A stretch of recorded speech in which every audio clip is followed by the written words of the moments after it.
मिथ्या धर्म को, मिथ्या देव को, मिथ्या गुरुओं की पूजा करने वाला उस पति के साथ शांति पूर्वक जीवन व्यतीत करना आसान नहीं है। और इस संकल्प के साथ कि मैं सम्यक दृष्टि इन्हें बनाऊंगी, इस संकल्प के साथ, जो विपरीत है, थक जाए वो स्त्री कैसे हो सकती है, निराश हो जाए वो स्त्री कैसे हो सकती है, जो टूट जाए वो स्त्री कैसे हो सकती है। पुरुष टूटता है तो स्त्री संभलती है, लेकिन स्त्री टूटती है कोई संभालने वाला नहीं। रानी जयला का संकल्प था कि पूर्ण मर्यादा के साथ, पूर्ण पत्नी धर्म के साथ, पूर्ण जिन आगम के अनुसार मैं अपने इस ग्रस्त जीवन का निर्वाह करूंगी और प्रयास और कोशिश करूंगी कि सामने वाले को सम्यक दृष्टि बनाऊंगी। ये दुनिया का सबसे बड़ा दायित्व है कि अपने संयोग में आए हुए लोगों को धार्मिक बनाना सबसे बड़ा दायित्व है। चाहे वो कोई भी हो,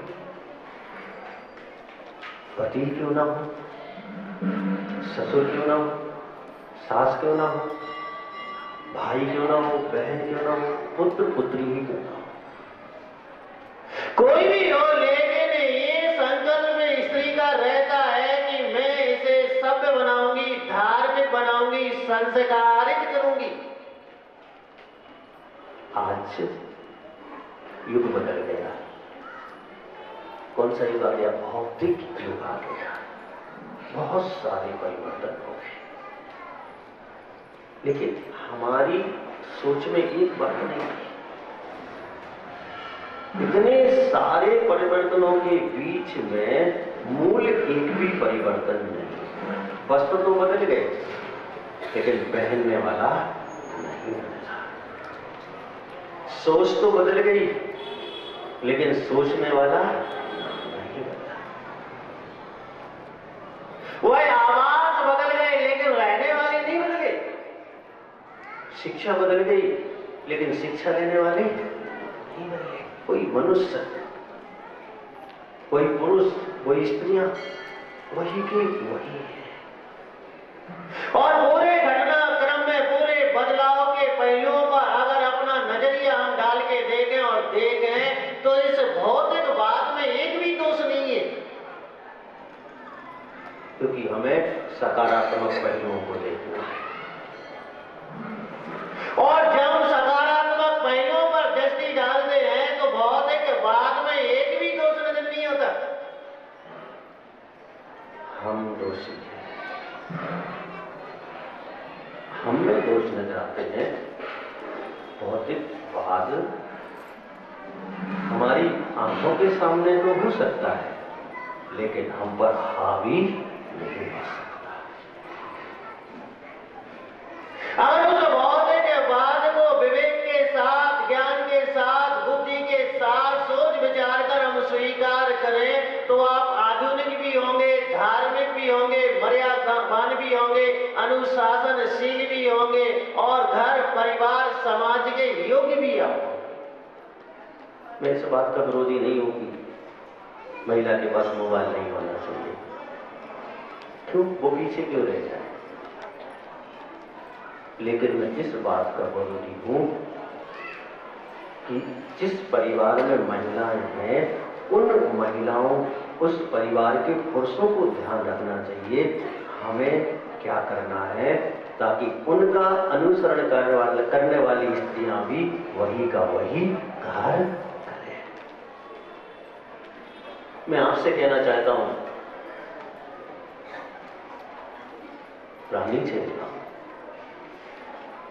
आत्मगौरव के साथ कहती थी कि मेरा धर्म, मेरे भगवान, मेरे गुरु और मेरे शास्त्र ये ऐसे हैं कि मात निस्वार्थ निकांक्षी वांछित बात करते हैं। आप नहीं कह सकते ऐसा, इसलिए नहीं कह सकते कि आपने अपनी इस पर्याय को समझने की कोशिश नहीं की। ये पर्याय हीन पर्याय नहीं है। जहां भी आप साथ उठा के देखेंगे, अगर स्त्री पर्याय को हीन कहा गया तो पुरुषों की अपेक्षा से हीन कहा गया, लेकिन स्त्री की अपेक्षा से उसे श्रेष्ठ कहा गया। अगर आप समझने की कोशिश करेंगे तो सारे धर्म की आधार और भूमिका अगर कहीं टिकती है जाके तो स्त्री के पोशाक पर टिकती है। संस्कार कौन देता है? स्त्री देती है। पुरुष चाहे वो भगवान महावीर स्वामी बन जाए, चाहे वो सैनिक जैसा महान व्यक्तित्व बन जाए, और चाहे कोई दिगंबर साधु बन जाए, वो किसके हाथ के नीचे से निकला है? वो एक स्त्री के हाथ के नीचे से निकला है। उसकी परवरिश किसने की है? उसे संस्कारित किसने किया है? उसे किसने बताया है कि क्या सही है और क्या गलत है? किसने बताया? सोचिए आप। वो गोद, वो लोरी, और समझने की कोशिश करें तो वो आंचल का पान, समझने की कोशिश करें, गहराई में जाएं तो गर्भ अवस्था में पालते समय किया गया स्त्री के द्वारा वह पोशाक, वही सारा का सारा महान बनाने में हेतु बनता है। इसलिए स्त्री के दायित्व पुरुषों से बहुत बहुत ज्यादा है और श्रेष्ठ है। उसका क्या काम है?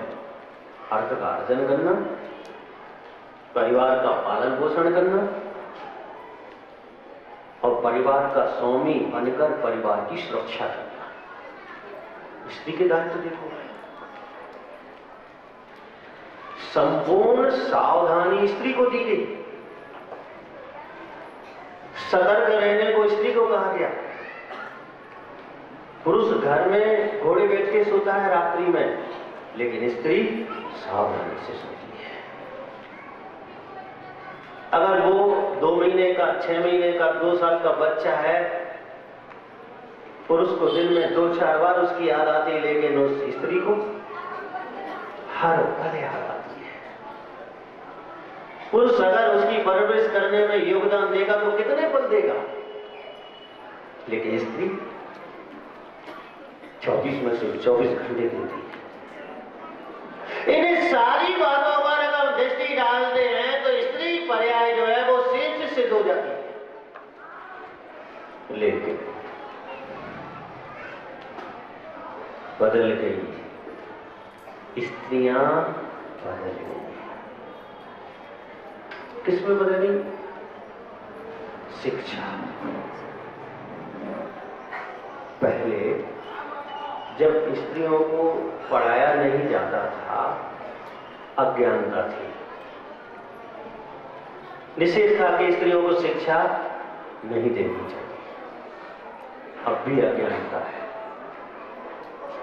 अब स्त्रियों को इतनी शिक्षा दी जा रही है, इतनी शिक्षा दी जा रही है कि वो संस्कारों की आहुतियां दे रही है। ये भी अज्ञानता है। जिनागम ये कहता है, जैन दर्शन ये कहता है, नीति ये कहती है, न्याय ये कहता है, वास्तविकता ये कहती है, सत्य ये कहता है कि जिसकी जितनी योग्यता है उसके उससे ज्यादा आगे भेजने पर विकृति निश्चित है। रोई हो रहा है, यही हो रहा है, योग्यता से आगे भेज रहे हैं और लौटकर परिणाम क्या आ रहे हैं? विकृति में परिणाम आ रहे हैं। अभी सुधा जी बात कर रही थी कि मां बाप किसने दूर किया पुरुषों को इनसे? स्त्री ने। ध्यान रखना, वो आने वाली बहू भी कौन है? स्त्री है। और आप विचार करके देखिए, आप स्त्री होकर स्त्री के हित में नहीं सोच सकते, क्योंकि कमी है स्त्री। और सबसे बड़ी कमी है कि स्त्री ईर्ष्यालु होती है। ये बात तो बताने की वैसे जरूरत नहीं है। कैसी होती है? ईर्ष्यालु। उसे कुछ नहीं चाहिए, लेकिन दूसरे को ना मिल जाए। ईर्ष्यालु होती है। वह भूखी रहकर जीवन व्यतीत कर सकती है, लेकिन दूसरा वाला खाके कैसे कर ले? उसे लगता है कि मेरी गोदरेज में 10,000 की साड़ी ना हो तो चल जाएगा, लेकिन देवरानी की तिजोरी में 10,000 की है तो नहीं चलेगा, बिल्कुल भी नहीं चलेगा। इस स्वाभाविक अवगुण है स्त्री का। ऐसा नहीं है कि उस पर कंट्रोल नहीं कर सकती, कर सकती है। वरद चक्रवर्ती 96,000 स्त्रियों को लाया। कितनों को? भरतेश वैभव में लिखा है। ऐसा लगता था उस परिवार में जैसे एक भी स्त्री ना हो। इसका मतलब वो इतनी मैत्री भाव से रहती थी, मेल जोल से रहती थी, ईर्ष्या का विसर्जन करके रहती थी कि आपस में मात्र सम्मान था, आपस में मात्र मर्यादाएं थी, आपस में मात्र भाईचारा था, आपस में मात्र सहयोग था, उपकार था, इसके अलावा कुछ नहीं। वो भी स्त्रियां कंट्रोल आप इस अवगुण पर कर सकते हैं। और जो स्त्री इस अवगुण पर कंट्रोल कर लेती है, उसके परिवार में कलह होती ही नहीं है। मैं जानता हूं कि आप तो चिकने भरे हो, लेकिन कुछ ऐसे कर्तव्य होते हैं कि जानते हुए भी किए जाते हैं, इसका कोई प्रभाव नहीं आएगा। और संतों ने तो सदियों से असफल प्रयास ही किए हैं। क्या किए हैं? असफल प्रयास ही किए संतों ने सदियों से। हाँ, उस असफल प्रयास में एक आध जगह भी सफलता मिल गई तो उनका काम तो पूर्ण हो गया। बात तो बहुत है इस पर्याय के संबंध में, बहुत है। लेकिन मैं आपको एक बात कहना चाहता हूं, दुनिया के किसी भी कोने में आप हैं, आप अपने गौरव को ना भूलें। आप जननी हैं। जब भी भगवान महावीर स्वामी का नाम लिया जाता है, त्रिशला का नाम पहले सामने आ जाता है। जब भी राम का नाम लिया जाता है, सबसे पहले कौशल्या का नाम सामने आ जाता है। इस गौरव को आप न भूलें, आप इस दायित्व को न भूलें। एक मिट्टी का पिंड यानी मां का लौथरा आपके गर्भ में आया है। आपको एक बहुत सुंदर, बहुत अच्छा, बहुत ज्ञानवान पुरुष तैयार करना है। ये आपका दायित्व है कि जो समाज को श्रेष्ठ बनाए, परिवार को श्रेष्ठ बनाए, घर को श्रेष्ठ बनाए, स्वयं को श्रेष्ठ बनाए, ऐसा पुरुष तैयार करने का, ऐसी स्त्री तैयार करने का ये आपका बहुत महत्वपूर्ण दायित्व है। कोई चांद पर पहुंच जाए, किसने जन्म दिया होगा उसे? स्त्री ने। कोई सिद्धालय पहुंच जाए, किसने जन्म दिया होगा उसे? स्त्री ने। कोई महान पुरुषों की श्रेणी में चला जाए, किसने जन्म दिया होगा उसे? स्त्री ने। कोई दिगंबर बन जाए, किसने जन्म दिया होगा उसे? स्त्री ने। यानी हम ये कहें कि सामाजिक जीवन में, लौकिक जीवन में स्त्री की बहुत महत्वपूर्ण भूमिका है। लेकिन वर्तमान परिस्थिति बदलाव आ गया और दुख इस बात का है, खेद इस बात का है कि महिलाएं बदल गई। आप इतिहास उठा के देखो, आज 100 वर्ष पहले चले जाओ, 200 वर्ष पहले चले जाओ, 300 वर्ष पहले चले जाओ, पुरुष तो बदले हैं लेकिन स्त्रियां नहीं। पुरुष बदले हैं, स्त्रियां नहीं बदले। पुरुषों के संस्कार बदले हैं लेकिन स्त्रियों के संस्कार नहीं बदले हैं। इसलिए ये सुधार हुआ, हमेशा समाज में सुधार होता रहा क्योंकि स्त्रियों के संस्कार नहीं बदले। घर कारखाना है संस्कारों का, और शिल्पी कौन है? स्त्री है। वह संस्कार का दाता वह स्त्री है। कवियों ने स्त्री यानी पत्नी को मां भी कहा। कब? जब वो भोजन पति को कराती है उस समय वो कौन सा दायित्व निभाती है? मां का दायित्व। लेकिन कौन सा भोजन, ये ध्यान रखना। अगर आप मां का दायित्व निर्वाह कर रहे हैं तो आप पर भोजन पर भी ध्यान देना पड़ेगा कि ये भोजन कौन सा है।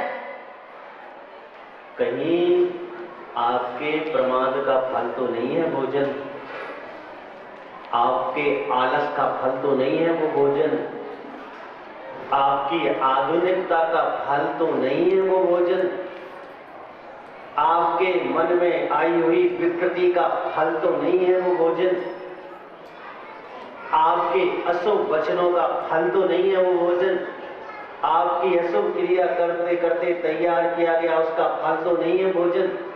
ये ध्यान रखना पड़ेगा। और अपन टाइम बहुत हो रहा है, दोपहर में इसी विषय को, स्त्री पर्याय को लेकर अपन आगे बढ़ेंगे। ध्यान रखना, अनुशासन।